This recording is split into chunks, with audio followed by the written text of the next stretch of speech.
আবার সতর্ক করে দিলেন, রে যুবক, তবে মনে রাখো, তুমি খেয়াল রাখবা, সতর্ক থাকবা, তুমি ফিতনার সম্মুখীন হয়ে যাবে, পরীক্ষার সম্মুখীন হয়ে যাবে। এরে যুবক, তুমি পরীক্ষার সম্মুখীন হয়ে যাবে। পরীক্ষার যদি সম্মুখীন হয়ে যাও, আমার নামটা তুমি নিও না, আমার নাম ভুলবা না। আল্লাহর বান্দা যুবককে আল্লাহ পাক আরো কিছু বৈশিষ্ট্য দান করেছেন। ওয়াকানা ইউবরিউল আকমাহা ওয়াল আবরাসা ওয়াল আমাম। আল্লাহর রাসূল সাল্লাল্লাহু আলাইহি ওয়াসাল্লাম বিশ্ব নবীজি বলেন, আকায়ে নামদার তাজদারে মদিনা সরকারে দু আলম সৈয়দুল কাউনাইন ফখরে মওজুদাত বিশ্ব নবীজি সাল্লাল্লাহু আলাইহি ওয়াসাল্লাম বলেন, ওই যুবক কোন অসুস্থ ব্যক্তির গায়ে যদি হাত দিতেন, কুষ্ঠ রোগীর গায়ে যদি হাত দিতেন, অথবা কোন অন্ধ ব্যক্তির চোখের মধ্যে যদি হাতটা বুলিয়ে দিতেন, হাত লাগাইতে দেরি হতো, অন্ধ ব্যক্তির দৃষ্টি ফিরে আসতে দেরি হতো না। আর জোরে ওইটা কে করতেন?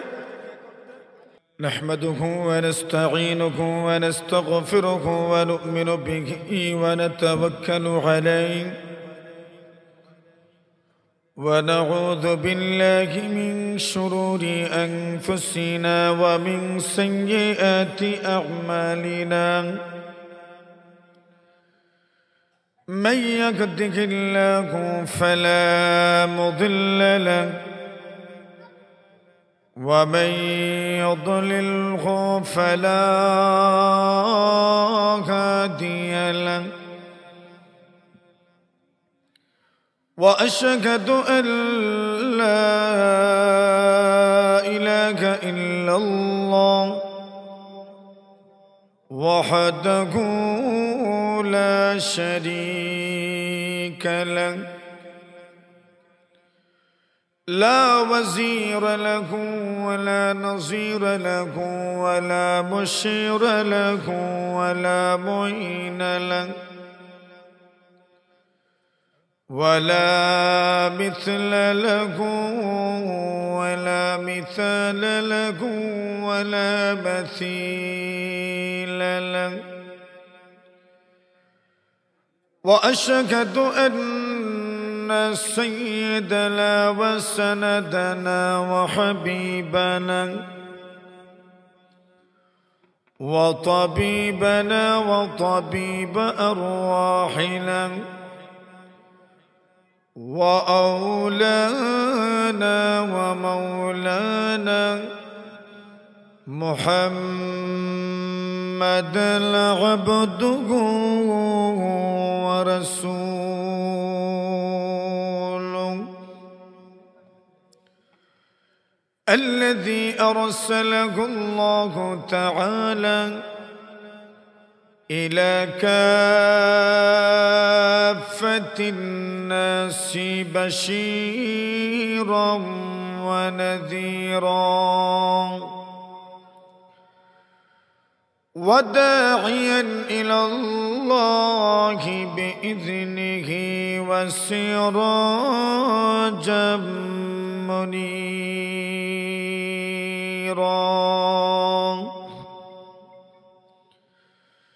صلى الله تعالى عليه وعلى سائر إخوانه من النبيين والمرسلين ورضي الله عن جميع آله الطيبين والطاهرين وأصحابه الغر الميامين.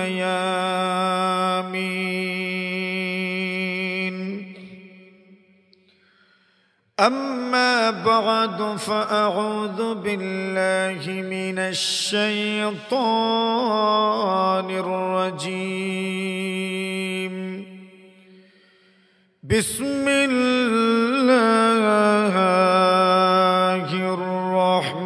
الرحمن الرحيم. أحسب الناس أن يتركوا أن يقولوا آمنا أن يقولوا آمنا وهم لا يفتنون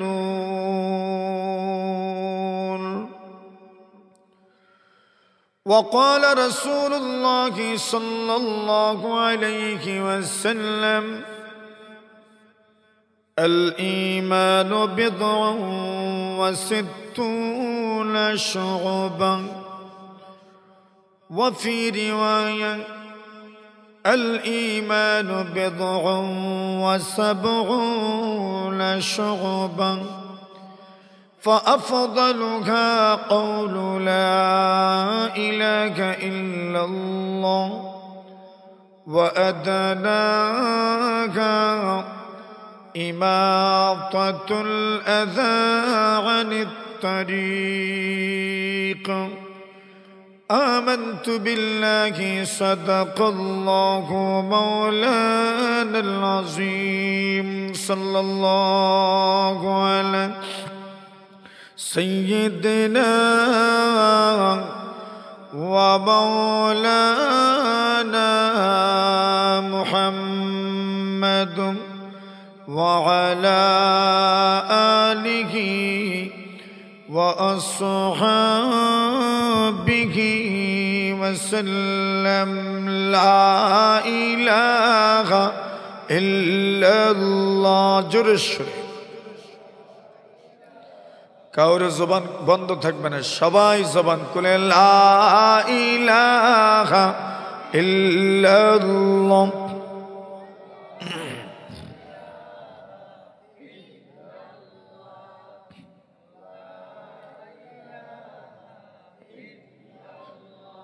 لا إله إلا الله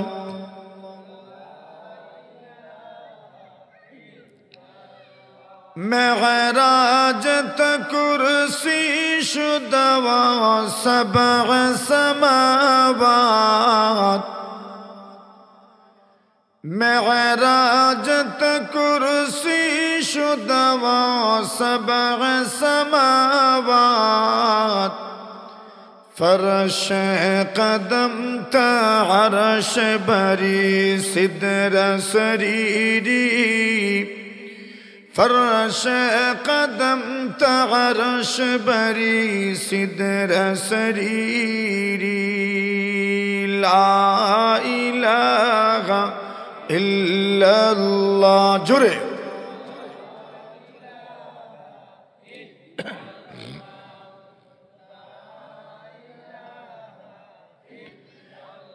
لا إله إلا الله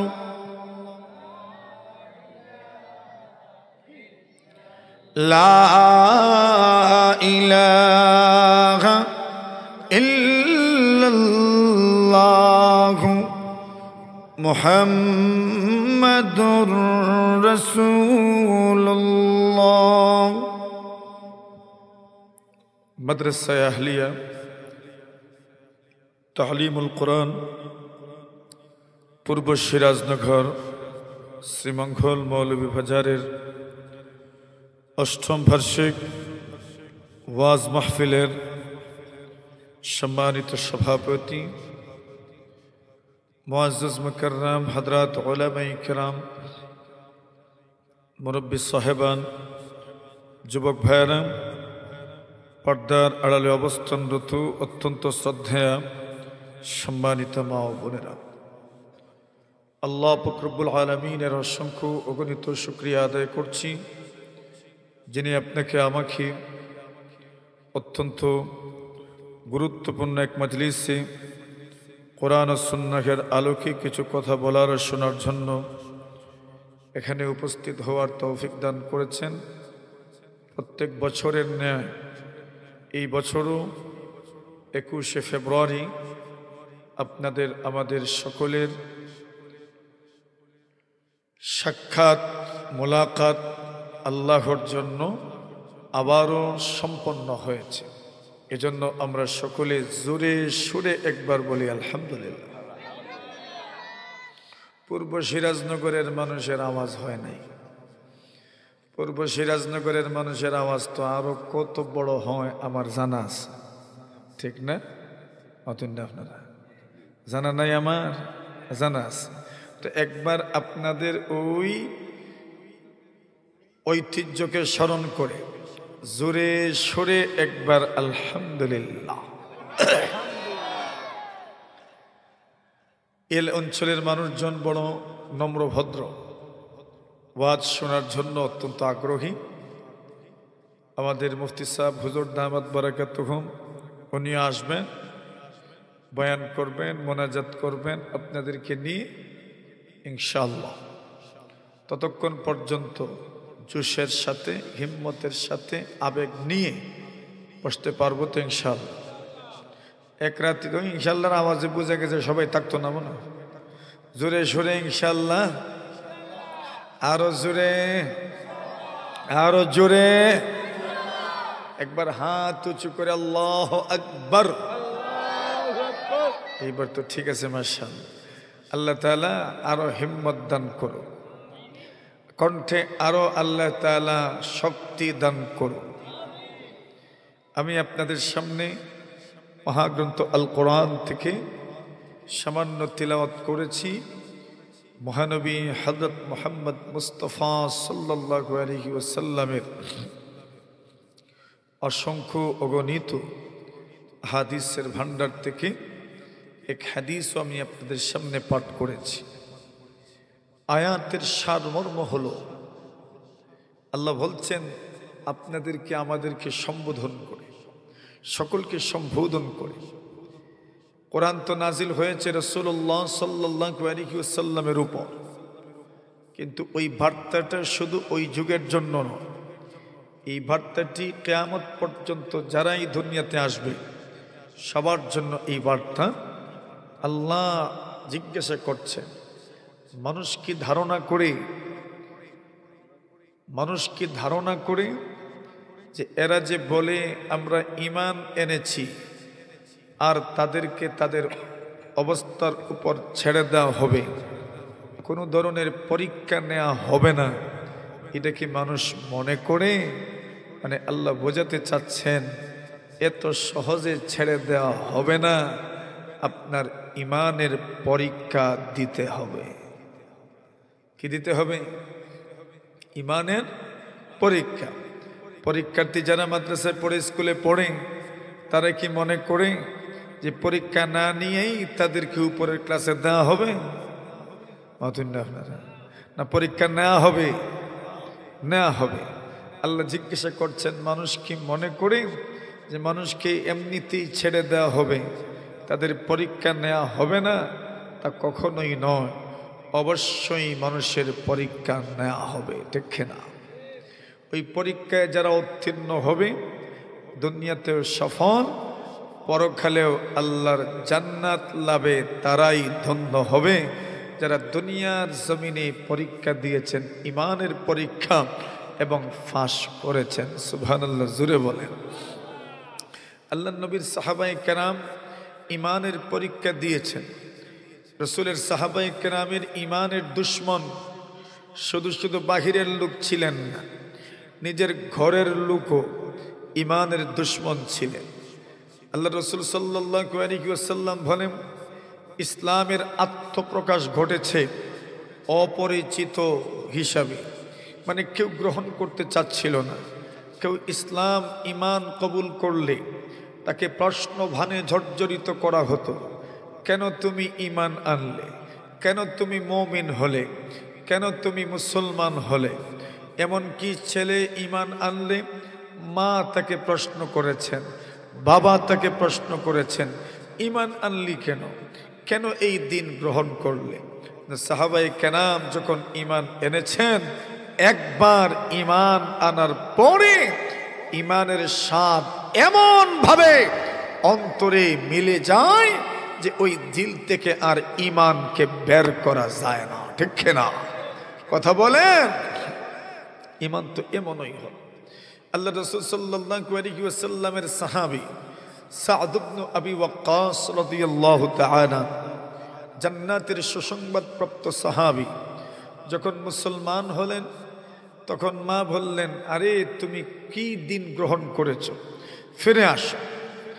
সাদ ইবনে আবি ওয়াক্কাস উনি যখন মুমিন ছিলেন না, তখনও মায়ের সাথে সদাচরণ করতেন, সুন্দর আচরণ করতেন, ভালো ব্যবহার করতেন, মায়ের খেদমত করতেন। আর আল্লাহর রাসূল এসে তো মায়ের খেদমত, বাবার খেদমতটাকে এমনভাবে স্বীকৃতি দিলেন, বললেন মা বাবার পদতলেই সন্তানের জান্নাত রয়েছে, ঠিক না? তো উনি তো আগের থেকেই খেদমত করতেন। এখন মা বলেন, তুমি ঈমান থেকে ফিরে আসো, এই দিনকে প্রত্যাখ্যান করো, আর না হয় আমি খানা খাবো না। হুমকিটা কি ছোট না মোটামুটি বড় হুমকি? বুড়া মানুষ যদি খাবার না খায়, অনশন যদি করেন, তো বাঁচবেন না তো।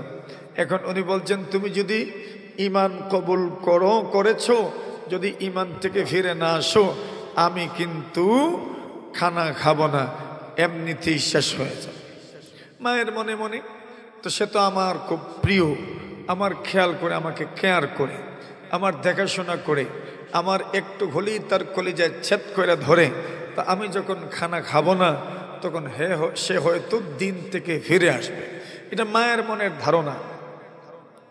সাদ ইবনে আবি ওয়াক্কাস রাদিয়াল্লাহু তাআলা আনহু বলেন, ইয়া উম্মি লা তুফানি, ওগো মা, তুমি ঈমান তুমি এমন করো না, কখনো করিও না। মা গো, তুমি এমন শিশু শুরু আচরণ করো না, আমাকে তুমি কোনো জিনিসে বাধ্য করো না। আমি দিন কবুল করেছি, ঈমান এনেছি। ওগো মা, দুনিয়ার কোনো জিনিসের কারণে আমি ঈমান থেকে একটা চুল পরিমাণ সরে যাব না। সুবহানাল্লাহ। এরপরেও মা 2 দিন পর্যন্ত খাবার দাবার গ্রহণ করেন নাই। মায়ের শরীর অবস্থা খারাপ হয়ে গেল। সাদ ইবনে আবি ওয়াক্কাস রাদিয়াল্লাহু তাআলা আনহু ডাক দিয়ে বলেন, ইয়া উম্মা তা'লামিনা, ইয়া উম্মা, ওগো মা, জেনে নাও, আপনি খাবার দাবার ছেড়ে দিয়েছেন, মনে করেছেন আমি মনে হয় আপনার দুঃখ দুর্দশার কথা স্মরণ করে ঈমানকে প্রত্যাখ্যান করব। মা গো, ভালো করে শুনে নাও, আপনি দুনিয়ার কোনো কিছু, এই পৃথিবীর সব কিছু যদি আমাকে দিয়ে দেওয়া হয়, এরপরও আমি ঈমান থেকে একটা কদম পিছপা হব না। এইবার আপনার ইচ্ছা কুলি আউলাতা খুলে খাও আর না খাও, আমি জানি না গো, আপনার না খাওয়ার কারণে আমি মুহাম্মাদের দিন থেকে একটা কদম আমি সরে আসব না। সুবহানাল্লাহ। কি পরিমাণ মজবুতির সাথে রাসূলের দিনকে কবুল করেছেন, যে আল্লাহর দিন একদিকে আর দুনিয়া একদিকে, দুনিয়া চলে যাক, এরপরও ঈমান থেকে বিচ্যুত হব না। এটাই ছিল সাহাবায়ে কেরামের ঈমানের উপর অবিচলতা। কথা বলেন ঠিক কিনা? নবী আকরাম সাল্লাল্লাহু আলাইহি ওয়াসাল্লাম, আল্লাহর নবীর সাহাবী আব্দুল্লাহ ইবনে আব্বাস রাদিয়াল্লাহু তাআলা আনহুমা বলেন, আবু সুফিয়ান আমাকে বলেছেন, বাদশা হিরাক্লিয়াস রোম সম্রাট আমাকে প্রশ্ন করলেন, মুহাম্মাদের উপর যারা ঈমান আনে, মুহাম্মাদের দিন যারা গ্রহণ করে, আজ পর্যন্ত কোনো মানুষ মুহাম্মদ সাল্লাল্লাহু আলাইহি ওয়াসাল্লামের দিন কবুল করার পরে কি ধর্মান্তরিত হয়েছে? আবু সুফিয়ান তখনও ছিলেন বেঈমান। আবু সুফিয়ান জবাব দিলেন, হিরাক্লিয়াস বাদশা জাহাপনা, আজ পর্যন্ত মুহাম্মাদের দিন কবুল করার পরে, দিন গ্রহণ করার পরে একটা মানুষও মুহাম্মাদের দিনের উপর নারাজ হয় আজ পর্যন্ত ধর্মান্তরিত হয় নাই। সুবহানাল্লাহ। ঈমানের স্বাদ যখন মানুষের দিলে এসে যায়, তখন দুনিয়া ছাড়তে রাজি হয়ে যায়, ঈমান ছাড়তে রাজি হয় না। আল্লাহু আকবার জোরে বলে। এটাই তো ঈমানের পাওয়া। এখন ঈমানের কি পরীক্ষা দিতে হয়, এর কয়েকটা উদাহরণ আমরা সবাই শুনি। প্রস্তুত আছেন ইনশাআল্লাহ? নবী আলাইহিস সালাতু ওয়াস সালামের যুগেই শুধু নয়, আল্লাহর নবীর পূর্ব যুগে যারা ঈমান এনেছেন, ঈমান ছাড়তে রাজি হন নাই, আব্দুল্লাহ বিন তামির রাহিমাহুল্লাহু তাআলা এমন এক যুগের মানুষ, যেই যুগে জাদুবিদ্যার প্রচলন ছিল। বড় একজন জাদুকর ছিলেন, যিনি জাদু এমন ভাবে জাদুবিদ্যা পৃথিবীর মধ্যে প্রচলিত ছিল। ওই জাদুবিদ্যার কারণে সেই যুগের মানুষজন জাদু শিখত, কেউ অন্যকে জাদু করত। বিভিন্নভাবে এই মানুষ বিভ্রান্তির শিকার ছিল। জাদুকর যখন বয়স্ক হয়ে গেলেন, জাদুকর মনে মনে ভাবলেন, আমি তো মারা যাব, আমি মারা গেলে পরে এই দুনিয়াতে মনে হয় আর জাদুবিদ্যা থাকবে না।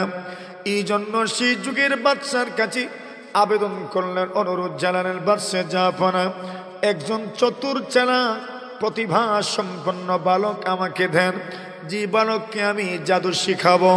কেন আমি যদি দুনিয়া থেকে চলে যাই, এরপরেও যেন জাদুবিদ্যা দুনিয়াতে জারি থাকে। বাদশাহ পুরা শহর তত্ত্ব অনুসন্ধান করে প্রতিভা সম্পন্ন, ধীশক্তি সম্পন্ন, মেধাবী একটা বালক যুবককে ওই জাদুকরের হস্তান্তর করলেন, হাওয়ালা করে দিলেন। জাদুকর ওই ব্যক্তিকে জাদুবিদ্যা শিখান। আল্লাহ পাক রব্বুল আলামিন যদি কোনো মানুষের কপালে হিদায়াত রাখেন, কোন দিক থেকে আল্লাহ পাক তাকে হিদায়াত দিবেন কেউ কল্পনাও করতে পারে না। জোরে কোন ঠিক না? ওই যুবক যখন জাদুকরের কাছে যান, যেই রাস্তা দিয়ে জাদুকরের কাছে যায়, ওই রাস্তাতে একজন পাদ্রী, আল্লাহর ওলির বাসা ছিল, পাদ্রীর খানকা ছিল। ওই যুবক জাদুকরের কাছে যাওয়া আসার সময় ওই পাদ্রীর খানকায় ওঠে, ওনার কাছে বসে ওনার আদর্শ মতাদর্শ সম্পর্কে জানে, ওনার কাছ থেকে ওসিয়ত নসিয়ত গ্রহণ করে, উপদেশ গ্রহণ করে। আল্লাহর বান্দা যুবকের মন পাদ্রীর দিকে, ওনার আদর্শ নীতির দিকে আকৃষ্ট হতে যাচ্ছে। এমন সময় ওই যুবকের মনে হলো, পাদ্রীরটা ঠিক নাকি জাদুকরেরটা ঠিক, পরীক্ষা করে নেওয়া দরকার। আল্লাহ পাক রব্বুল ইজ্জাতুল জালাল তার জন্য পরীক্ষার মঞ্চ তৈরি করে দিলেন। আল্লাহর বান্দা বলে, আমি যখন রাস্তায় নিয়ে যাচ্ছিলাম, যাওয়ার সময় হঠাৎ করে দেখি একটা রাস্তার মধ্যে ভিড় জমে আছে, দুই দিকের লোকজন মধ্যখানে দাঁড়ায় আছে। এই দিকের লোকজন ওই দিকে যায় না, ওই দিকের লোকজন এই দিকে আসে না। যুবক বলে, আমি ওই ভিড়ের কারণ জানতে চাইলাম। অনুসন্ধান করতে গিয়ে দেখি ওই রাস্তার মধ্যে একটা বাঘ দাঁড়িয়ে আছে, অথবা যে কোনো ধরনের একটা হিংস্র প্রাণী দাঁড়িয়ে আছে। আল্লাহর বান্দা যুবক বলে, এই মুহূর্তে পরীক্ষা হয়ে যাক। আল্লাহর বান্দা যুবক আল্লাহর কাছে হাত তুলে বলি, প্রভু গো, পাদ্রীর কাছ থেকে আমি যা শিখেছি তা সত্য না মিথ্যা তা আমি পরীক্ষা করতে চাই। পাদ্রী আমাকে যা শিখিয়েছেন, যা আমাকে উপদেশ দিয়েছেন, উনি যে মতাদর্শ আদর্শের প্রতি আমাকে দাওয়াত দিয়েছেন, সেই বিষয়টা যদি সত্য হয়, তাহলে আমার একটা ছোট্ট ডিলের মাধ্যমে যেন বাঘটা হিংস্র প্রাণীটা মারা যায়। আল্লাহর বান্দা এই কথা বলেন, ছোট্ট মাটির ডলা হাতে নিয়ে ওই বাঘের উপরে, হিংস্র জন্তুর উপর ডিল মেরেছেন। একটা ডিল মারতে দেরি, সঙ্গে সঙ্গে ওই বাঘটা মৃত মাটিতে পড়ে যেতে দেরি হয় নাই। জোরে কোন আরো জোরে। আচ্ছা, কি মনে করেন যদি আপনাদের দেশের কোনো একজন মানুষ এইটা মারিয়ে বাঘ মারিলি তো কি তাকে মনে করুন? আপনারা সব মানুষ বাঘ দেখার আগে ওই ব্যক্তির হাতটা দেখতে গেল না। পাতুন না আপনারা? বলে কোন হাত দিয়ে ইটাটা মারছে দেখার দরকার, ঠিক না বেটি? আল্লাহ পাক শুধু হাতের মধ্যে ততটুকুই শক্তি দেন নাই, আল্লাহ পরমার্থিকারে আলম তাকে আরো অনেক শক্তি দান করেছেন, স্বাতন্ত্র বৈশিষ্ট্য দান করেছেন। নবীজি সাল্লাল্লাহু আলাইহি ওয়াসাল্লাম বলেন, এইবার যুবকের কাছে যখন স্পষ্ট হয়ে গেল পাদ্রী আমাকে যা শিখিয়েছেন তাই সত্য, এটাই সত্য ধর্ম, আল্লাহর বান্দা ওই দিনের উপর মজবুত হয়ে গেল, ইমানের উপর মজবুত হয়ে গেল, অটল হয়ে গেল, বিচল হয়ে গেল। আল্লাহর বান্দা যুবক পাদ্রীর কাছে যায় আর গিয়ে বলে, আল্লাহর বলি, আমি বুঝে নিতে পেরেছি আপনি যা আমাকে শিখিয়েছেন তাই সত্য। আল্লাহর বলি গো, ঘটনা এমন এমন, আমি একটা বাঘের উপর ঢিল মেরেছিলাম, বাঘটার সাথে সাথেই মারা গেছে। আল্লাহর বলি ওই পাদ্রী মুরব্বী ডাক দিয়ে বলেন, যুবক, তুমি আমার চাইতে অনেক অনেক গুণ এগিয়ে গেছ। সুবহানাল্লাহ। আবার সতর্ক করে দিলেন, যুবক, তবে মনে রাখো, তুমি খেয়াল রাখবা, সতর্ক থাকবা, তুমি ফিতনার সম্মুখীন হয়ে যাবে, পরীক্ষার সম্মুখীন হয়ে যাবে। এর যুবক, তুমি পরীক্ষার সম্মুখীন হয়ে যাবে। পরীক্ষার যদি সম্মুখীন হয়ে যাও, আমার নামটা তুমি নিও না, আমার নাম ভুলবা না। আল্লাহর বান্দা যুবককে আল্লাহ পাক আরো কিছু বৈশিষ্ট্য দান করেছেন। ওয়াকানা ইউবরিউল আকমাহা ওয়াল আবরাসা ওয়াল আমাম। আল্লাহর রাসূল সাল্লাল্লাহু আলাইহি ওয়াসাল্লাম বিশ্ব নবীজি বলেন, আকায়ে নামদার তাজদারে মদিনা সরকারে দু আলম সৈয়দুল কাউনাইন ফখরে মওজুদাত বিশ্ব নবীজি সাল্লাল্লাহু আলাইহি ওয়াসাল্লাম বলেন, ওই যুবক কোন অসুস্থ ব্যক্তির গায়ে যদি হাত দিতেন, কুষ্ঠ রোগীর গায়ে যদি হাত দিতেন, অথবা কোন অন্ধ ব্যক্তির চোখের মধ্যে যদি হাতটা বুলিয়ে দিতেন, হাত লাগাইতে দেরি হতো, অন্ধ ব্যক্তির দৃষ্টি ফিরে আসতে দেরি হতো না। আর জোরে ওইটা কে করতেন? আরো জোরে বলেন না। আরে ক্ষমতা কার হাতে? অসুস্থ ব্যক্তিদেরকে সুস্থতা দেওয়ার ক্ষমতা কার? একমাত্র আল্লাহ তাআলার। আল্লাহু আকবার। আল্লাহ তার দিনকে কিভাবে প্রচার করেন, দিনের প্রসারণা কিভাবে হয়, নবীজি সাল্লাল্লাহু আলাইহি ওয়াসাল্লাম বলেন, ইন্নাল্লাহা লা ইউআইদু হাদাদ-দীন বির-রাজুলিল ফাজির। আল্লাহর নবী বলেন, এরম শোনো, আল্লাহ পাক তার এই দিনের খেদমত অনেক এমন মানুষের মাধ্যমে দিনের খেদমত নেন যারা গুনাহগার, এমন বেঈমানদের মাধ্যমেও আল্লাহ তাআলা তার দিনের খেদমত নেন। আল্লাহ পাক রব্বুল আলামিন তারা দিনের খেদমত বেঈমানদের থেকেও নেন। কিভাবে নেন কেউ জানে না, কেউ জানে না। আল্লাহু আকবার। আল্লাহ পরবর্তীকারে আলম এমন একটা উপলক্ষ তৈরি করে দিলেন, যে বাদশার যুগে ইমানের কথা বলা ছিল মহা পাপ, ওই বাদশা কি রব মানতে হতো, ওই বাদশা কি খোদা মানতে হতো। অন্য কেউ খোদা, অন্য কেউ রব কখনোই সম্ভব না। ওই কথাটা প্রকাশ করাই ছিল অপরাধ। আল্লাহ তাআলা এমন একটা পরিবেশ তৈরি করে দিলেন, ওই বাদশার একজন মন্ত্রী ছিল অন্ধ। ওই বাদশার মন্ত্রী যখন অন্ধ, মন্ত্রী যখন শুনতে পারলেন একজন যুবক আমাদের শহরে আছে, যে যুবকের কাছে গেলে অন্ধর বালক হয়ে যায়, এমন যদি শুনতে পারতাম তাহলে আমরা কেউ তো আর কোনো ডাক্তারের কাছে যেতাম না, ওই যুবক পীরের কাছে গিয়েই আমরা সুস্থ হয়ে যেতাম, ঠিক কিনা? এখন এই যুগের মানুষেরা আর ডাক্তারদের কাছে যায় না, এরা যেই রোগী আক্রান্ত হয় না কেন যুবকের কাছে যায়, যুবক এদের গায়ে হাত দেয় আর দোয়া করে আর এরা সুস্থ হয়ে যায়। সুবহানাল্লাহ কইতানি একবার আর জোরে। আল্লাহর বান্দা মন্ত্রী মনে মনে ভাবেন, যুবকের কাছে গেলে যখন মানুষ সুস্থ হয়ে যায়, কত অন্ধ কত দৃষ্টিহীন মানুষ সুস্থ হয়েছে। মন্ত্রী বললেন, আমিও একবার গিয়ে আসি, দেখি সুস্থ হই কিনা। মন্ত্রী হাদিয়া তোফা সরকারি উপটন উপহার নিয়ে যুবকের বাড়ির দিকে রওনা। যুবকের বাড়িতে গেলেন, ডাক দিলেন, যুবক আমি এসেছি। আমি কইলাম, তোমার দেশের একজন মন্ত্রী, আমি একজন অন্ধ মানুষ, আমি জন্ম অন্ধ নয়, আমি মূলত অন্ধ ছিলাম না, আমি এখন অন্ধ হয়ে গেছি, দৃষ্টি আমার চলে গেছে, দৃষ্টিহীন হয়ে গেছি, দৃষ্টি প্রতিবন্ধী হয়ে গেছে। এরা যুবক, শুনেছি তুমি নাকি মানুষকে সুস্থ করে দাও, আমিও তো একজন অন্ধ মানুষ, তুমি আমাকে সুস্থ করে দাও। যুবক বলে, মন্ত্রী জাহাপনা, আমি সুস্থ করতে পারি না, সুস্থ করার ক্ষমতা কার? আরো জোরে বলেন। এবার যুবক বলেন, ও বাদশার মন্ত্রী, আমি সুস্থ করতে পারি না, সুস্থ করেন আল্লাহ তাআলা। আপনি যদি আমার রবের উপর ঈমান নিয়ে আসেন তবে আমি আপনার জন্য দোয়া করব এবং আপনাকে আশ্বস্ত করতে পারি আমার আল্লাহ আমার দোয়া ফেরত দিবেন না। ঈমান কবুল করে নাও, আমার আল্লাহকে রব মেনে নাও। আল্লাহ একজন বলে সাক্ষ্য প্রদান করম, মোহাম্মদ আল্লাহ একজন বলে সাক্ষ্য প্রদান করম, ঈসা রূহুল্লাহ আল্লাহ তাআলার পয়গম্বর বলে সাক্ষ্য প্রদান করম। আমি তোমার জন্য দোয়া করব, আল্লাহ তোমাকে সুস্থ করে দিবেন। মন্ত্রী বলেন, আমরা তো আমাদের দেশের বাদশা কি রব মানি, আমাদের বাদশা ছাড়াও কি আর একজন রব আছেন? এমনিতেই যুবক বলেন, আমাদের তোমার বাচ্চা রব হতে পারে না, বাচ্চা সহ এই দুনিয়াতে কোনো মাখলুক রব হতে পারে না। রব একমাত্র আল্লাহ, যিনি তোমার বাচ্চাকে সৃষ্টি করেছেন, এই পৃথিবীর মধ্যে যত রাজা বাদশা আছেন সকলকে সৃষ্টি করেছেন। ঈমান কবুল করে দেখো, আমি তোমার জন্য দোয়া করব, মহান আল্লাহ তোমাকে সুস্থতা দিয়ে দিবেন। মন্ত্রী চিন্তায় পড়ে গেলেন, কি করব কি নাম। হঠাৎ করে মন্ত্রীর মনে হলো, আল্লাহ যদি কোনো মানুষকে হিদায়াত দান করেন, আল্লাহ তাআলা কাউকে হিদায়াত দিতে চাইলে কেউ রুখতে পারে না, কেউ ধরে রাখতে পারে না।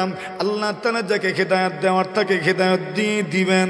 এমনিতে মন্ত্রীর মনে হলো, বাদশাকে তো রব মারি কিন্তু সুস্থ তো হতে পারি না, আমার চোখ তো ভালো হয় না, আমার দৃষ্টি তো ফিরে আসে না, দুনিয়ার কত দুর্গে গেলাম, আজ পর্যন্ত সুস্থ হতে পারলাম না। ওই যুবকের রবকে যদি রব হিসেবে গ্রহণ করে নেই, ওই যুবকের রবকে যদি একবারে স্বীকার করে, তবে তো আমার দৃষ্টি শক্তি ভালো হয়ে যাবে, আমার চোখ দুইটা ভালো হয়ে যাবে। এমনিতে ওই মন্ত্রী বলেন, রে যুবক, আমি ঈমান আনলাম তোমার রবের উপর, যেমনিতে ঈমান এনেছেন এমনিতে যুবক আল্লাহর কাছে হাত তুলে দোয়া করে, প্রভু গো, আমি তার সঙ্গে ওয়াদাবদ্ধ হয়েছি, প্রতিজ্ঞাবদ্ধ হয়েছি, প্রতিশ্রুতিবদ্ধ হয়েছি, ওই লোকটা যদি ঈমান আনে আমি তার জন্য দোয়া করব, আপনি তাকে সুস্থ করে দিবেন। যুবক দোয়া করেছে, আল্লাহ তার দৃষ্টি ফিরে দাও। আল্লাহ তাআলা যুবকের দোয়া কবুল করেছেন।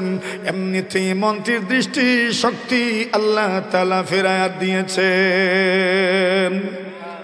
আরো জোরে, আরো জোরে। হয় নাই তো সিরাজ, ঘুম আসতেছে অনেকের দেখতেছি, এখন ঘুমাই লইব, সিন্নি রয়েছে। একটু জোরে সুরে আল্লাহু আকবার, দুই হাত তুলে আল্লাহু আকবার, নারে তাকবীর, দ্বীন ইসলাম, মাদ্রাসা আহলিয়া। মাশাআল্লাহ, বোঝা গেল তো সজাগ আছেন, আলহামদুলিল্লাহ। এখন যুবক যখন সুস্থ করে দিয়েছেন, আল্লাহর কাছে দোয়া করে, এখন পরের দিন তো মন্ত্রী পরিষদের মিটিংয়ে মন্ত্রী বসেছেন। মাশাআল্লাহ, মন্ত্রী চোখে দেখেন, বাদশা মনে মনে ভাবেন গতদিন পর্যন্ত ছিল খানা, এখন দেখি দেখে। সুবহানাল্লাহ, জোরে বলেন। বাদশা প্রশ্ন করেন, কি ব্যাপার স্যাপার? আরে গতদিন পর্যন্ত তো তুমি অন্ধ ছিলে, আজকে দেখি তুমি দৃষ্টি সম্পন্ন, ব্যাপার কি? মন্ত্রী বলেন, বাদশা জিজ্ঞাসা করেন, কে তোমার দৃষ্টি ফিরাইয়া দিল? এখন মন্ত্রী তো পড়ছে বিপদে, যদি বলে আল্লাহ ফিরাইয়া দিয়েছেন, বলবে আমি ছাড়া আবার খোদা কেড়ে, তখন রিমান্ড তো তাৎক্ষণিক শুরু হয়ে যাবে। ওই একটু ঘুরাইয়া বলল, রাদ্দা রব্বি বাসারি, আমার রব আমার দৃষ্টি ফিরাইয়া দিয়েছে। মন্ত্রীর মনে মনে আমার রবকে, আর বাদশার মনে মনে তার রব তো আমি, মাথুন আপনারা। কিন্তু ফেস লাগছে আরেক জায়গায়। বাদশাহ মনে মনে আশ্চর্য, এর রব তো আমি, আর এ হইল আর তার রব দৃষ্টি ফিরিয়ে দিয়েছেন, আমি কোন দিন দিলাম? ওই বাদশাহ কইলেন, আচ্ছা আমি দিছি। এখন তো পড়ছে মন্ত্রী বিপদে। এমন জায়গাতেই পরীক্ষা হয়ে যায়। আল্লাহ পাক রাজ দরবারে ঈমান পৌঁছে দিয়েছেন। মন্ত্রী বলে, বাদশাহ আমি যে বলেছি আমার রব আমার দৃষ্টি ফেরা দিয়েছেন, ওই রব বলতে আপনি নয়, আপনি সহ পুরা পৃথিবীর মালিক স্রষ্টা, যিনি লালন পালনকারী, যিনি মহান আল্লাহ তাআলা আমার দৃষ্টি ফেরা দিয়েছেন। আরো জোরে। আরে কখনো কখনো মুমিনের ঈমান এত বেশি বেড়ে যায়, আল্লাহ পরমার্দিগারে আলম মুমিনের অন্তর থেকে সব ডর ভয় দূর করে দেন। আল্লাহ পরমার্দিগারে আলম বলেন ওয়ারাবাতনা আলা কুলুবিহিম। আসহাবে কাফের ব্যাপারে আল্লাহ বলেন আসহাবে কাফ যে যুবকেরা বাদশার রবদের ইবাদত করে না, বাদশা যে সমস্ত জিনিসের পূজা করে এগুলোর পূজা করে না, বাদশার বিরোধিতা করেন, পুরা দেশের বিরুদ্ধে যে যুবকেরা চলে গেল 7 জন যুবক আপনাদের জানা আছে। ওই 7 জন যুবককে যখন বাদশা তার চেম্বারে ডেকে নিলেন এবং তাদেরকে প্রশ্নবাণে জর্জরিত করলেন, জিজ্ঞাসাবাদ করলেন, তোমরা কেন আমরা যে জিনিসের ইবাদত করি তার ইবাদত করো না? আল্লাহ তাদের হিম্মত বাড়ায় দিলেন। আল্লাহ পরমার্দিগারে আলম তাদের অন্তরকে শক্ত করে দিলেন। বাদশার সামনে দাঁড়ায় তারা বলছে, বাদশাহ আপনি যেই জিনিসের ইবাদত করেন আমরা সেই জিনিসের ইবাদত করি না, বরং আমরা ইবাদত করি একমাত্র মহান আল্লাহ পরমার্দিগারে আলমের। ঠিক না? ইমান মাঝে মাঝে কেমন ভাবে বাড়ে সারা দুনিয়া তুচ্ছ মনে হয়। কথা বলেন ঠিক না বেঠিক?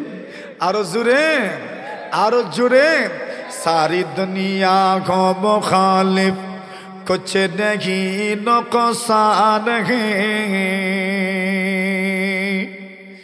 सारी दुनिया को मुखालिफ कुछ नहीं नुकसान है, डर नहीं है गम नहीं है, जब खुदा रहमान है, डर नहीं है गम नहीं है, जब खुदा रहमान है। আল্লাহর বান্দা বলেন পুরো দুনিয়া যদি বিরুদ্ধে চলে যায় আমার কোনো ভয় নাই, আমার কোনো ডর নাই। কেন? আমার আল্লাহ তো আমাদের সাথে আছেন। ঠিক কিনা? আরো জোরে বলেন আল্লাহ সাথে আছেন না নাই? আল্লাহ তো সাথে আছেন।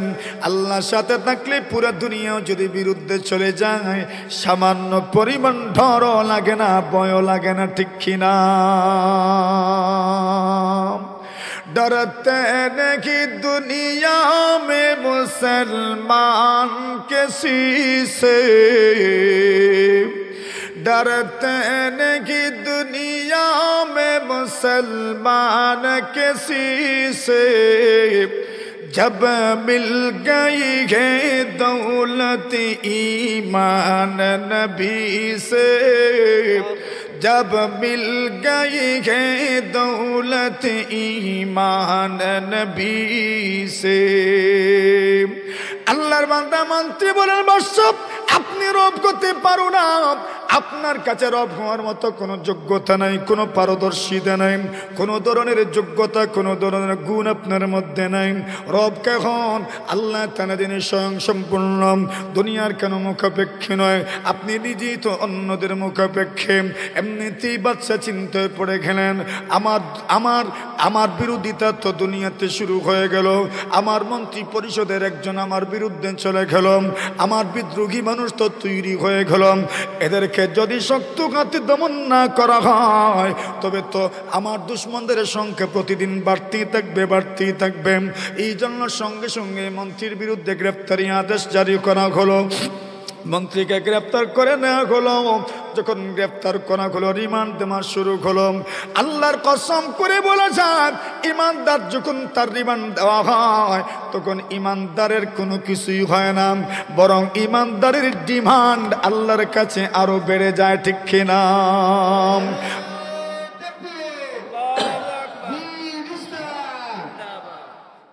ইমানদারদের রিমান্ড হলে তার ডিমান্ড বাড়ে না কমে? জোরে বলেন। ইমানদারের ডিমান্ড বাড়ে। আল্লাহর ভাল্লা মন্ত্রী এইবার ওনাকে জিজ্ঞাসা করা হয়, হে মন্ত্রী তুমি যে আল্লাহকে রব মানলাম, তুমি যে আমি ছাড়া আরেকজনকে রব মানলাম, কেমনে বুঝলা আমি ছাড়া আরেকজন রব আছে? কে তোমাকে শিখাইলো আমি ছাড়া আরেকজন রব আছে? এমনিতে জিজ্ঞাসাবাদের একটা পর্যায়ে মন্ত্রী বলে দিলেন, ও বাদশাহ আমাকে একজন রব আছেন শিখিয়েছেন অমুক পাদ্রী। আল্লাহু আকবার। পাদ্রী কিন্তু বলেছিলেন তুমি ইমানের পরীক্ষার সম্মুখীন হয়ে যাবে, পরীক্ষার সম্মুখীন যদি হয়ে যায় যাও, আমার নাম তো তুমি বলিও না। কিন্তু যুবক তো নাম বলে দিলেন। এইবার যুবকের নাম বলার কারণে পাদ্রির বিরুদ্ধে গ্রেফতারি পরোয়ানা জারি করা হলো। পাদ্রিকেও যখন বন্দী করে নিয়ে আসা হলো, পাদ্রিকেও রিমান্ড দেওয়া শুরু হলো। ওই যুবকের নাম বলেছে, যুবককে পাকড়াও করা হলো, যুবককে রিমান্ড দেওয়া হলো। যুবককে রিমান্ড দেওয়ার পরে ইমান কেমনে শিখলাম, তুমি আল্লাহ একজন আছেন কেমনে জানলাম, আমি ছাড়া একজন রব আছেন কেমনে জানলাম, উনি প্রশ্ন করেছেন। উনি বলেছেন, আপনি সারা রব আছেন জানতে পেরেছি পাদ্রির মাধ্যমে। পাদ্রিকেও গ্রেফতার করা হয়েছে। একাধারে তিনজন ইমানদার গ্রেফতার। কতজন? তিনজন ইমানদার গ্রেফতার। এখন শুরু হবে এদের বিচার কার্যক্রম। বিচারের প্রথমেই মন্ত্রীর বিচার। কার বিচার? নিজেরটার বিচার আগে করি। বাদশা বললেন, মন্ত্রী এখনো সময় আছে, তুমি যদি ফিরে আসো, ইমান থেকে ফিরে আসো, আমাকে তুমি রব বলে বিশ্বাস করে নাও, তুমি প্রত্যাখ্যান করো ইমান, আমি তোমাকে কোনো কষ্ট দিব না, তোমাকে ছেড়ে দিব। আল্লাহর বান্দা মন্ত্রী বলে, ওগো বাদশা জাহাপনা, ইমান যখন কবুল করে নিয়েছি আর জীবনেও ছাড়তে পারি না, ইমান গারক হতে পারি না। ইমান যখন দিলে ঢুকে যায়, ইমানের স্বাদ যখন দিলে লেগে যায়, সারা দুনিয়া ছেড়ে দেওয়া যায়, ইমান কিন্তু ছেড়ে দেওয়া যায় না। এই জন্য আপনি আমাকে ফাঁসের কাস্টে ঝুলাইতে পারো, যত বড় পরীক্ষা আমাকে আপনি ফেলতে পারো, পরীক্ষা করতে পারো। আল্লাহর কসম করে বলি, আমি সব ধরনের পরীক্ষা দিতে রাজি আছি, কিন্তু একটা মুহূর্তের জন্য আমি ইমান হারা হতে চাই না। সুবহানাল্লাহ। শেষ পর্যন্ত মন্ত্রীকে ফাঁসি দেওয়া হলো, একজন শহীদ হয়ে গেলেন। এখন ফালাকা পাদ্রী সাহেবের। কার পালা? বলে বুড়াদেরকে আগে শেষ করে দিই, যুবকরে পরে শেষ করব। কারণ যুবকরা তো এরা নিজেও অন্যের অনুসরণ করে, আর এদের মধ্যে ক্যারিসমেটিক নেতৃত্ব গুণ আছে, এরা অন্যদেরকে তাদের ফলোয়ার অনুসারী বানাইতেও পারে। জোরে বলেন ঠিক না? বাচ্চা চিন্তা করলেন ওই যুবককে দৃষ্টান্তমূলক শাস্তি দিতে হবে, এজন্য তাকে পরেই শাস্তি দেই। পাদ্রীকে বললেন, কি মিয়া, তুমি যদি ইমান হারা হয়ে যাও, যদি আমাকে রব বলে বিশ্বাস করো, আমি তোমাকে ছেড়ে দিব, তোমার অবস্থার উপর তোমাকে ছেড়ে দিব। আল্লাহর বান্দা বলে, আপনার সম্পর্কে তো মন্ত্রী আমার নাতি ছাত্র হয়। কি যা ছাত্র? নাতি ছাত্র। যুবক আমার ছাত্র, যুবক তারে ইমান শিখাইছে, তো সম্পর্কে তো সে আমার নাতি ছাত্র। নাতি ছাত্র হয়েও যদি ইমান হারা হয় না, হাসতে হাসতে যদি ইমানের পরীক্ষায় সে উত্তীর্ণ হতে পারে, ফাঁস করতে পারে, সে যদি শাহাদাত এর অম্ল সোদা পান করতে পারে, আমি তার দাদা উস্তাদ হয়, কিভাবে ইমান হারা হব? আমিও হাসতে হাসতে তোমার ফাঁসির কাস্টে ঝুলে যেতে চাই। কিয়ামতের কঠিন ময়দানে আল্লাহ যখন জিজ্ঞাসা করবেন, কি নিয়ে এসেছো? বলবো, এই যে দেখেন না রক্ত আছে, এই রক্ত তো আপনার রাস্তায় ঝরেছিল। আল্লাহর বান্দা পাদ্রীও হাসতে হাসতে শহীদ হয়ে গেলেন। সুবহানাল্লাহ। জোরে বলেন, আর জোরে। এখন কার ফালা? যুবকের ফালা। আল্লাহর বান্দা যুবককে হত্যা করার জন্য বাদশা বলেন, সৈন্যদলকে বলেন, যাও তাকে তোমরা শুকুরে নিয়ে যাও, পাহাড়ের চূড়ায় নিয়ে যাও। পাহাড়ের চূড়ায় নিয়ে গিয়ে সেখান থেকে তোমরা ধাক্কা দিয়ে নিচে ফেলে দিও। গড়িয়ে গড়িয়ে নিচে পড়বে, মারা যাবে, লাওয়ারিশ হয়ে যাবে। পৃথিবীর মানুষের কাছে দৃষ্টান্ত হবে, কেউ যদি বাচ্চার বিরোধিতা করে, বাচ্চারা যদি বিদ্রোহী হয়ে যায়, এই পরিমাণ শাস্তি প্রদান করা হবে। আল্লাহর বান্দা যুবককে যখন পাহাড়ের উপর নিয়ে যাওয়া হয়েছে, আমাদের গ্রাম দেশে বলে, রাখে আল্লাহ। আর জোরে, রাখে আল্লাহ মা রেখে। দুনিয়ার কোন মানুষের হায়াত যদি থেকে থাকে, সারা পৃথিবীর মানুষ যদি তাকে হত্যা করতে চায়, তার হায়াত ফুরাবার 1 সেকেন্ড আগেও মারতে পারবে না। আর হায়াত যদি ফুরিয়ে যায়, 1টা সেকেন্ড তো দেরি হবে না।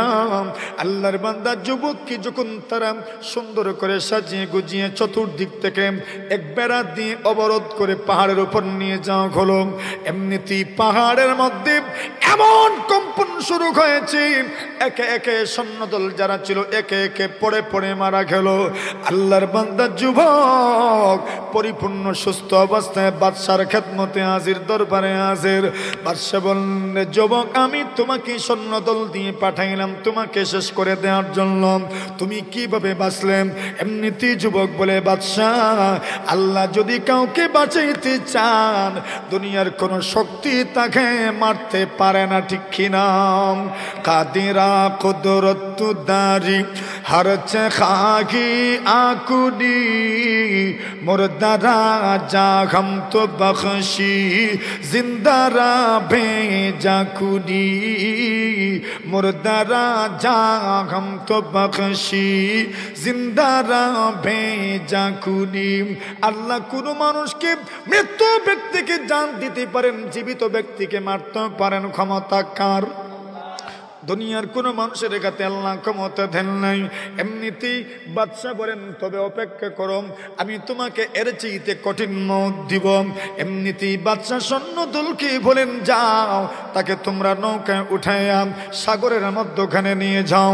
যুবককে যখন নৌকায় উঠাইয়া সাগরের মধ্যখানে নিয়ে যাও হলো, এমনিতে নৌকার মধ্যে এমন কম্পন শুরু হলো, যারা ছিল সাথে একে একে সবাই পড়ে মারা গেল। কিন্তু আল্লাহর বান্দা যুবক মারা যায় নাই। মাঝিহীন নৌকা, লগি বৈঠাহীন নৌকা আস্তে আস্তে সাগরের কিনারায় ভিড়ে যায় এবং ওই যুবক, আস্ত একটা যুবক সুস্থ অবস্থায় বাদশার খেদমতে হাজির হয়। বাদশাহ বলেন, আজকেও মারা গেল না। যুবক বলে, কেমনে মারা যাব? কোন মানুষের হায়াত যদি বাকি থাকে, আল্লাহ পরমার্দিগারে আলম শত শত দুশ্মনদের মধ্য থেকে ওই মানুষটাকে বাঁচাবেন, কোনো সন্দেহ নাই, ঠিক কিনা? এখন বাদশা তো পড়লেন বড় বিপদে, যুবককে না মারলেও হয় না। কষ্ট হইতেছে, শুনে দিলেই থাম না ফরে মতন আপনারা ফরে নি খইলো তো দিতাম না, এটা জিগাইলাম আর কি। আপনারা খইবা বলে একবার তো জিগাইলাম না বলে সেনি খাইতাম হইতাম না। এই জন্য জিজ্ঞেস, মেহমান তো আপনারা আমাদের, এই জন্য মেহমানদেরকে তো জিজ্ঞাসা করার দরকার যে মেহমানদের দরকার আছে না নাই, ঠিক না বে? ঠিক মাথুন না আপনারা? তো মেহমানরা আসেন তো সব, ইনশাল্লাহর আওয়াজে বোঝা যায় বেশি সময় নাই মনে হয়। আসেন তো সবাই, দুইটা হাত উঁচু করে ইনশাল্লাহ, আরো জোরে ইনশাল্লাহ, মাশাআল্লাহ। বোঝা গেছে হিম্মত আছে। মনে করে 2 দিন বসে আইসি সিরাজনগর, এই জন্য যেহেতু কয়েক বছর আইসি তো ওয়াজ তো কিছু হইতো মতন আপনারা, ঠিক নেই? আরো কয়েক বছর যে আসতে পারবো না তা তো জানি না। এই জন্য কমপক্ষে আজকে যখন এসেছি তো কিছু হয়ে যাক, কেমন? আচ্ছা, এখন এই যুবকরা আল্লাহ কেমনে বাঁচাইলেন তা তো দেখেছেন। এখন বাদশা বললেন, আমি তো তোমাকে হত্যা করেই ফেলবো। এখন যুবক বলে, যদি আমাকে হত্যা করতেই চাও তবে আমি তোমাকে ফর্মুলা শিখাইয়া দিচ্ছি। এই ফর্মুলা, এই সিস্টেম, এই পথ তুমি অবলম্বন করো, এই পন্থা তুমি অবলম্বন করো, তবেই তুমি আমাকে হত্যা করতে পারবে, আর না হয়ে পারবে না। বাদশা বলেন, দ্রুত বলো তোমার পন্থা কি?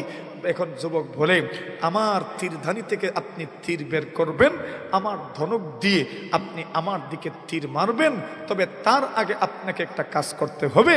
সেই কাজটা হলো আপনি বিশাল একটা জনসভার আয়োজন করবেন। এখানে আপনার লাভ কি? আপনার লাভ হলো বিশাল জনসভার উপস্থিত সব লোকজন একজন মানুষকে কি পরিমাণ শাস্তি দেওয়া হয়। বাদশার বিরোধিতা করলে সেটা দেখবে দৃষ্টান্তমূলক একটা শাস্তি হবে, তখন লোকজন আর আপনার বিরুদ্ধে যাওয়ার সাহস করবে না। এটা একটা ফায়দা হবে, সবাই আবার শাস্তি দেখে শিক্ষা গ্রহণ করবে। বাদশার কথাটা পাল্লায় পড়লো, ঠিকই তো বলছে, দৃষ্টান্তমূলক শাস্তি দেওয়ার দরকার। এখন পুরা দেশে মাইকিং করা হয়েছে, অমুক দিন বাদশার বিদ্রোহী একজনকে শাস্তি প্রদান করা হবে, ফাঁসির কাস্টে ঝুলানো হবে, তোমরা সকলে আসো। তো সকলেই এসেছেন। বাদশাহ কাকে শাস্তি দিবেন এতদিন পর্যন্ত জানাশোনা ছিল, একজন যুবককে গ্রেফতার করা হয়েছে। ওই যুবককে 2 বার চেষ্টা করা হয়েছে হত্যা করার জন্য, কিন্তু যুবককে মারা সম্ভব হয় নাই, যুবককে কোনোভাবেই হত্যা করা সম্ভব হয় নাই। এলাকার মানুষের জানা হয়ে গেছে। যুবক বলেছে, আমাকে যদি হত্যা করতে চাও, আমার তীর দিয়ে, আমার ধনুক দিয়ে আপনি আমার দিকে তীর নিক্ষেপ করবেন। যেই ব্যক্তি তীর নিক্ষেপ করবে ওই ব্যক্তি পড়বে, বলবে বিস্মি রব্বিল গোলাম, বিস্মি রব্বি হাদাল গোলাম। ওই যুবকের রবের নামে তীর মারলাম। সুবহানাল্লাহ, জোরে বলেন। কার নামে? যুবকের রবের নাম। যুবকের রবের নাম কি? আরো জোরে। মৃত্যুর সময় আমার দিকে তীর নিক্ষেপ করবেন, ওই যুবকের রবের নামে তীর নিক্ষেপ করেন। মুফতি সাহেব রওনা হয়েছেন, আলহামদুলিল্লাহ বলেন। ওই যুবকের রবের নামে তীর মারবেন। সুবহানাল্লাহ, জোরে বলেন। এমনিতেই সুন্দর করে আয়োজন করা হলো, সুন্দর আয়োজন, বিশাল আয়োজন। বাদশা পুরা দেশের মানুষকে দাওয়াত করেছে। বাদশার বিরোধী যারা, বিদ্রোহী যারা, তাদেরকে কি পরিমাণ শাস্তি দেওয়া হয়, শাস্তি দেখে যাও, দৃষ্টান্তমূলক শাস্তি দেওয়া হবে। আল্লাহর বান্দা যুবক যখন তাকে ফাঁসির কাস্তে নিয়ে যাওয়া হলো, ওই সময় জল্লাদের মাধ্যমে যুবকের রবের নামে বিস্মি রব্বি হাদাল গোলাম বলে যখন তীর নিক্ষেপ করা হয়েছে, যুবকের কানপট্টির মধ্যে তীর লাগলো। যুবকের ওই মাথার থেকে রক্ত বের হলো, যুবক শহীদ হয়ে গেলেন। যে মাত্র যুবক শহীদ হয়েছে, উপস্থিত লোকজনের মধ্যে হইচই শুরু হয়ে গেল। যেই যুবককে বাচ্চা পুরা রাষ্ট্র ক্ষমতা, রাষ্ট্রতন্ত্র বের করে দীর্ঘদিন থেকে হত্যা করতে পারলো না, পাহাড়ের চূড়ায় নিয়ে যাওয়া হলো যুবককে হত্যা করার জন্য, কিন্তু বাচ্চা হত্যা করতে পারলেন না। সমুদ্রের মধ্যখানে নিয়ে যাওয়া হলো, এরপরেও বাচ্চা যুবককে হত্যা করতে পারলেন না, কিন্তু যুবকের রবের নামে তীর নিক্ষেপ করতে যুবকটা মারা গেল। তবে তো বোঝা গেল যুবকের রবই বনে হয় আসল রব। জুড়ে বলেন সুবহানাল্লাহ। ওরে বন্ধু আমার, এই দুনিয়াতে কিছু মানুষ মরেও মরক হয়ে যায়, কিছু মানুষ মরে যায় ঠিক, কিন্তু তার চিন্তা চেতনা জীবিত মানুষের মাথায় ঢুকায়া যায়। ওই যুবক মারা গেছে ঠিক, কিন্তু তার চিন্তা চেতনা আমার আল্লাহ আসল রব, ওই চিন্তা চেতনাটা উপস্থিত লোকদের মাথার মধ্যে ঢুকায়া গেছে। এমনিতেই উপস্থিত লোকজন বলে উঠে, আমান্না বিরব্বি হাদাল গোলাম। আর পৃথিবীর মানুষ শোনো, এ বাদশা শোনো, এতদিন পর্যন্ত তুমি যুবককে হত্যা করতে পারো নাই, আজকে যখন তুমি যুবকের রবের নামে তীর নিক্ষেপ করেছ, এমনিতেই যুবক মারা গেল, বোঝা গেল যুবকের রবই আসল রব। এই জন্য এই মুহূর্তে সকলে পড়ে নিলাম, আমান্না বিরব্বি হাদাল গোলাম। ওই যুবক যে রূপের উপর ঈমান এনেছিল, আমরা সবাই মিলে ওই যুবকের রবের উপর ঈমান নিয়ে আসলাম। আর জোরে। যুবকের রবির উপর যখন ঈমান নিয়ে এসেছে, বাদশা ভাবলেন, দেখেছো পুরা দেশ এখন আমার বিরুদ্ধে চলে গেল। এখন দেশের মানুষকে বলল, দেখো আমার উপর তোমরা আবার বিশ্বাস ফিরিয়ে আনো, আর না হয় আমি তোমাদেরকে কঠিন শাস্তি দেব। কঠিন শাস্তি কি? কিন্তু কে শুনে কার কথা? ঈমান যখন দিলে প্রবেশ করে আর দুনিয়ার কিছুই ভালো লাগে না। কথা বলেন ঠিক না? এখন ঈমানদাররা বলে, তুমি আমাদেরকে যে শাস্তি দিতে চাও দাও, অসুবিধা নাই, জীবন তো একদিন শেষ হবেই। আপনি যদি আমাদেরকে হত্যা করেন না, মরতে তো হবেই, সুতরাং যা শাস্তি দেবার দিয়ে দাও, ঈমান হারা হব না। যদি ঈমান নিয়ে মারা যেতে পারি, মরতে দেরি হবে, আল্লাহর জান্নাতের মেহমান হতে দেরি হবে না। মাতুন না আপনারা? সুবহানাল্লাহ, জোরে কোন। এখন বাদশা বললেন, ঠিক আছে, পরীক্ষা খনন করো, গর্ত খনন করো, আর ওই গর্তের মধ্যে আগুন প্রজ্বলিত করো। আগুন জ্বালানো হলো, আর ঈমানদারদেরকে, যারা ঈমান থেকে ফিরতে চায় না, যারা রবের বিশ্বাস থেকে ফিরতে চায় না, আল্লাহর প্রতি অগাধ বিশ্বাস থেকে ফিরতে চায় না, এদেরকে একজন একজন একজন করে এদেরকে পরীক্ষার মধ্যে, গর্তের মধ্যে ফেলা হয়। এরা শহীদ হয়ে যান। সুবহানাল্লাহি ওয়া বিহামদিহি। সর্বশেষ একজন মহিলা, যেই মহিলার কোলে একজন শিশু ছিলেন, ওই মহিলাকে যখন অগ্নিকুণ্ডে নিক্ষেপ করতে যাবেন, ওই সময় মা একটু ইতস্ততা বোধ করছিলেন, আরে আমি যদি মারা যাই আমার সন্তানটার কি হবে। আল্লাহ ওই সন্তানের জবান থেকে বের করে দিয়েছেন, উম্মি, মা চিন্তা করো না, টেনশন করিও না, তুমি আগুনে ঝাঁপ দাও, তুমি হকের উপরে আছো, পরে দেখো এটা আগুন নয়, এর নিচেই জান্নাত আছে। সুবহানাল্লাহ জোরে বলেন। এইভাবে শহীদ হয়ে গেলেন সকলেই, কিন্তু ইমানের পরীক্ষায় উত্তীর্ণ হয়েছেন। যারা ইমানের পরীক্ষায় উত্তীর্ণ হন, আল্লাহ তাদের জন্য রেখেছেন জান্নাত। সুবহানাল্লাহ জোরে বলেন। এখন নবী আকরাম সাল্লাল্লাহু আলাইহি ওয়াসাল্লামের এক সাহাবীর কথা আপনাদেরকে শোনাই, নাম হলো খুবাইব রাদিয়াল্লাহু তাআলা আনহু। নবী আকরাম সাল্লাল্লাহু আলাইহি ওয়াসাল্লামের জলিলুল কদর সাহাবী, ওনাদেরকে বন্দী করা হয়েছে। হযরত খুবাইব রাদিয়াল্লাহু তাআলাকে যারা কিনে নিয়েছে, এদের সাথে খুবাইবের পূর্ব শত্রুতা ছিল। খুবাইব রাদিয়াল্লাহু তাআলার উপর তাদের অনেক দিনের শত্রুতা ছিল, তাদের প্রতিশোধ নেওয়ার ইচ্ছা ছিল, এরা প্রতিশোধ পরায়ণ ছিল, প্রতিশোধের আগুন তাদের অন্তরে দাউ দাউ করে জ্বলছিল, খুবাইবকে তারা হত্যা করে ফেলবে। খুবাইব রাদিয়াল্লাহু তাআলা যখন বন্দিশালায় ছিলেন, তখন বন্দিশালায় থাকাকালীন উনি কেমন আচরণ করেছেন এর সামান্য একটা নমুনা আগে আপনাদের সামনে পেশ করি, এরপরে আপনারা বুঝবেন ওনাকে যখন শহীদ করা হয়েছে কি পরিমাণ নির্মমতার সাথে, হিংস্রতার সাথে ওনাকে শহীদ করা হয়েছে, কিন্তু ঈমান থেকে একটা কদম উনি পিছপা হন নাই। খুবাইব রাদিয়াল্লাহু তাআলা আনহু যেই ঘরে বন্দী ছিলেন, সেই ঘরের একজন মহিলা বর্ণনা করছেন, বুখারী শরীফের রিওয়ায়াত। রাসূল আকরাম সাল্লাল্লাহু আলাইহি ওয়াসাল্লামের সাহাবী খুবাইব সম্পর্কে বলছেন, খুবাইব যে সময় আমাদের ঘরে বন্দী ছিলেন, ওই সময় একদিন উনি আমাদের কাছ থেকে একটা ছুরি ছেয়ে নিলেন, অর্থাৎ ওনার দাড়ি মুছ এগুলো একটু সুন্দর সুন্দর করার জন্য যখন উনি আমাদের কাছ থেকে ছুরি ছেয়ে নিলেন, ওনাকে ছুরি দেওয়া হলো। আর একটু পরেই উনি বলেন, আমি তাকায় দেখি আমার সন্তানটা হাঁটি হাঁটি পা পা করে খুবাইবের কাছে পৌঁছে গেছে। খুবাইব ওই ছোট্ট সন্তানটাকে, শিশুটাকে ওনার কোলে উঠায় রাখছেন, রানের উপর বসায় রাখছেন। এখন বলেন তো, দেখতে কি দুশ্মনের কাছে আমার সন্তান, মতেন না আপনারা? এখন দুশ্মনের কাছে সন্তান, যদি দুশ্মন বলে তোমরা তো আমাকে কষ্ট দিচ্ছ, তোমাদের সন্তানকে আমি শেষ করে দেই, চাইলে পারেন কি পারেন? আল্লাহর নবী সাল্লাল্লাহু আলাইহি ওয়াসাল্লামের সাহাবী খুবাইব ওই মহিলার দিকে তাকায় বলেন, তুমি কি আশ্চর্য হচ্ছ, তুমি কি ভয় করছো? আমি তোমার সন্তানকে হত্যা করে ফেলবো? না না, আমি তোমার সন্তানকে হত্যা করব না। সুবহানাল্লাহ বলেন। ইসলামের মানবতা দেখেন। খুবাইব রাদিয়াল্লাহু তাআলা বলেন, কেমনে আমি হত্যা করতে পারি? অথচ রাসূলুল্লাহ সাল্লাল্লাহু আলাইহি ওয়াসাল্লাম নিষেধ করে দিয়েছেন, যুদ্ধের ময়দানেও আল্লাহ রাসূল নিষেধ করে দিয়েছেন। নাগা রাসূলুল্লাহ সাল্লাল্লাহু আলাইহি ওয়াসাল্লাম আন কাতলিন নিসাই ওয়াস সিবিয়ান, আল্লাহ নবী বিশ্ব নবী মুহাম্মদুর রাসূলুল্লাহ সাল্লাল্লাহু আলাইহি ওয়াসাল্লাম নিষেধ করে দিয়েছেন, যুদ্ধের ময়দানে নারীদেরকে হত্যা করতে পারবে না, শিশুদেরকে হত্যা করতে পারবে না। ইসলামের মানবতা, ইসলামের মানবাধিকার, ইসলাম ধর্মকে মানবাধিকারের শিখানোর কোনো দরকার নাই, প্রয়োজন নাই। বর্তমান দুনিয়াতে যারা মানবাধিকারের স্লোগান দেয়, মানবতার ধর্ম বলে স্লোগান দেয়, এদের মাধ্যমে ফিলিস্তিনের মধ্যে হাজার হাজার শিশুরা নিগৃহীত হচ্ছে, মারা যাচ্ছে। কথা বলেন ঠিক না? আমার ভাইয়েরা, বন্ধুরা, আল্লাহর নবীর সাহাবী খুবাইব বলেন, ওগো মা, তুমি টেনশন করিও না, আমি তোমার সন্তানকে হত্যা করব না। আল্লাহর নবীর সাহাবী খুবাইব সন্তানটাকে সুন্দর করে আদর করলেন, যত্ন করলেন এবং মায়ের কাছে আবার ফেরত পাঠিয়ে দিলেন।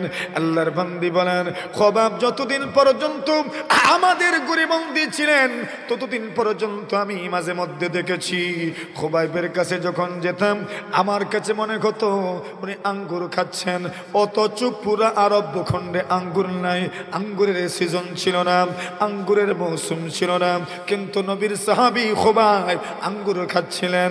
আমার ধারণা খুবাইব কি সেই আঙ্গুর মহান আল্লাহ পাক তার কুদরতিভাবে ব্যবস্থা করেছেন, ঠিক না? ওই খুবাইব রাদিয়াল্লাহু তাআলা আনহু নবীজি সাল্লাল্লাহু আলাইহি ওয়াসাল্লামের বড় আশিক ছিলেন।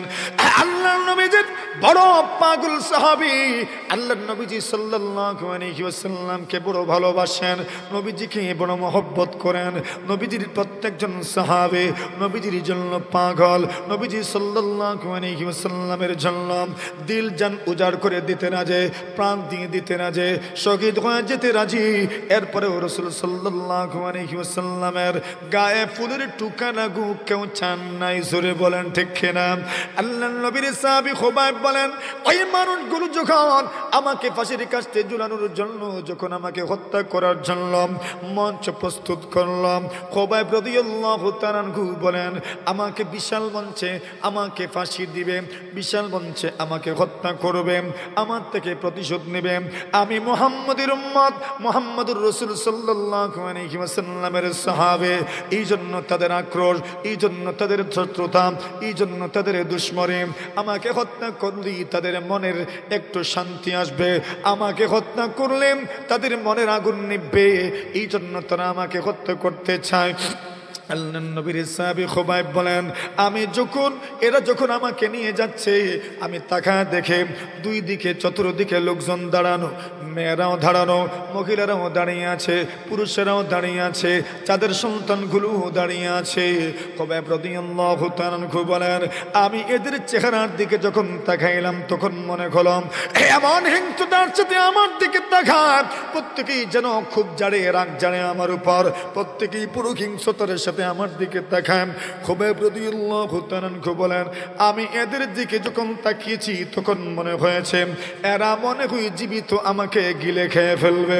আল্লাহর নবীর সাহাবী খুবাইব বলেন, আমি আল্লাহর কাছে দোয়া করতে থাকলাম, আল্লাহ আপনি আমাকে হিম্মত দিও, আমি যেন ঈমানগার না হয়ে যাই।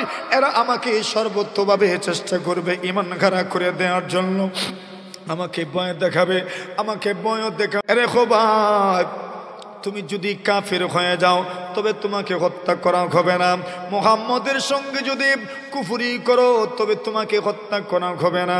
খুবাইব বলেন, সারা দুনিয়া ছেড়ে দিতে রাজি, ঈমান ছাড়তে রাজি নয়, আমি মত কবুল করে নিব, কিন্তু ঈমান খারা হব না। জোরে বলেন সুবহানাল্লাহ। খুবাইব রাদিয়াল্লাহু তাআলা আনহু এমন প্রেক্ষাপটে কবিতা আবৃত্তি করেছেন, লাকাদ জাম্মাআল আহজাবু হাওলি ওয়া আল্লাবু কাবাইলাহুম ওয়াস্তাজমাউ কুল্লা মাজমাই। লাকাদ জাম্মাউ আবনাআহুম ওয়া নিসাআহুম وقربت من جذع طويل ممنع وكلهم مبدي العداوة جاهد لأني في وثاق بمضيعي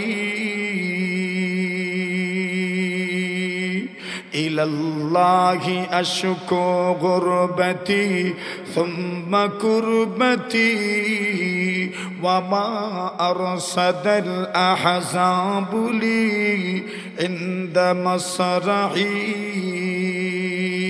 فذا العرش صبرني على ما يراد بي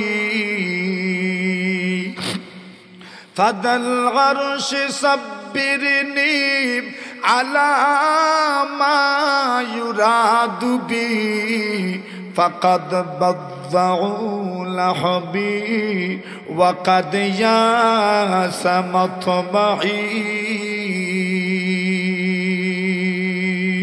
وقد خيروني الكفر والموت دونه وقد هملت عيناي من غير مجدعي وما بحذار الموت إني لميت ولكن حذاري جحب نار ملفعي فلست أبالي হিনা উকতালু মুসলিমা আলা আই জামবিন কানা ফিল্লাহি মাসরাই وذلك في ذات الإله وإن يشاء يبارك على أوصال شلم ممزعي فلست بمبد للعدو تخشعا ولا جذعا إني إلى الله مرجعي الله أكبر বলেন আল্লাহর নবীর সাহাবী হযরত কুবাব রাদিয়াল্লাহু তাআলা কবিতা আবৃত্তি করলেন। এর পৃথিবীর মানুষ লাকাদ জাম্মাল আহজাবু হাওলি ওয়া আল্লাবু, এরা পৃথিবীর এদের খানদানের সবগুলো মানুষ কি বিভিন্ন গোষ্ঠী বিভিন্ন গোত্রকে আমার চতুর্পার্শ্বে জমায়েত করেছে। কেন জমায়েত করেছে? আমাকে কিভাবে হত্যা করা হয়, আমার ফাঁসি কিভাবে কার্যকর করা হয় তা দেখার জন্য এদেরকে একত্রিত করা হয়েছে। আল্লাহর নবীর সাহাবী খুবাইব রাদিয়াল্লাহু তাআলা আনহু বলেন, ও কুল্লুকুম মুবদিল আদাওয়াতি জাহিদু আলাইয়া লিআন্নি ফি বিসাকিম বিমাদয়াই, প্রত্যেকের চেহারার মধ্যে হিংসতার ভাব, প্রত্যেকেই যেন আমার উপর ক্ষেপে আছে, আমার উপর খুব জাড়তে চায়। আমি এদের চেহারার দিকে যখন তাকাই এরা আমার দিকে রাগত স্বরে কথা বলে, আমার দিকে রাগত চেহারা নিয়ে তাকায়। আল্লাহর নবীর সাহাবী বলেন, আমি আমার রবের কাছে বললাম, ওগো প্রভু আপনি তো দেখেছেন এই এলাকা আমার অপরিচিত এলাকা, আমার কেউ নাই, আমার সহযোগী আমার হাবি মদতগার কেউ নাই। প্রভু গো আপনার কাছে আমার অসহায়ত্বের কথা আমি আপনার কাছে শিকায়ত করলাম। আল্লাহর নবীর সাহাবী বলেন, আমি আল্লাহর কাছে দোয়া করলাম, ফাতাল আরশি সাব্বিরনি আলা মা ইউরাদু বি, ওগো রব্বুল আলামিন এরা তো আমাকে হত্যা করতে চায়, যার পরনে কষ্ট দিতে চায়, মেহেরবানি করে আপনি আমাকে ধৈর্য ধরার তৌফিক দান করিও। কেন জানুনি গো, এরা আমার শরীরের গোশতকে টুকরা টুকরা করে দিয়েছে। আল্লাহর নবীজি সাল্লাল্লাহু আলাইহি ওয়াসাল্লামের সাহাবী হযরত খুবাইব রাদিয়াল্লাহু তাআলা আনহুকে যখন এরা হত্যা করার পুরোপুরি পণ করেছে, যখন ময়দানে নিয়ে এসেছে, ওনার শরীরের গোশত তারা জীবিত অবস্থায় আলাদা করা শুরু করেছে। নাউজুবিল্লাহ। আর শরীরের গোশত টুকরা টুকরা করে কেটে ফেলতে চান, টুকরা টুকরা করে, এক টুকরা দুই টুকরা করে শরীরের গোশত আলাদা করে হাড্ডিগুলো পর্যন্ত আলাদা করতে চান। একজন জীবিত মানুষ, একজন জীবিত মানুষ, একজন মানুষকে যদি হত্যা করে দেওয়া হয় এই পরিমাণ কষ্ট হয় না, কিন্তু ওই ব্যক্তি জীবিত অবস্থায় যদি তার শরীরের গোশতগুলো যদি টুকরা টুকরা করা হয় কি পরিমাণ কষ্ট হয়। খুবাইব রাদিয়াল্লাহু তাআলা আনহু বলেন, ফাদাল আরশে সাব্বিরনি আলা মা ইউরাদু বি, প্রভু গো আল্লাহ এরা আমাকে টুকরা টুকরা করে দিচ্ছে, গোশত টুকরা টুকরা করে দিচ্ছে, আপনি আমাকে ধৈর্য ধরার তৌফিক দিও। কেন আমার কি যেন মনে হয় আমার সমগ্র আমার সাহায্যের দরজাগুলো তো বন্ধ, আপনি ছাড়া কোনো সাহায্য আমাকে কেউ করতে পারবে না। আল্লাহর নবীর সাহাবী খুবাইব বলেন, আল্লাহ আপনি আমাকে সাহায্য করো, আপনি আমাকে সাহায্য করো, আপনি আমাকে হিম্মত দান করো। আল্লাহ রাসূল সাল্লাল্লাহু আলাইহি ওয়াসাল্লামের সাহাবী খুবাইব রাদিয়াল্লাহু তাআলা আনহু বলেন, আল্লাহ আপনি আমাকে সাহায্য করিয়েন।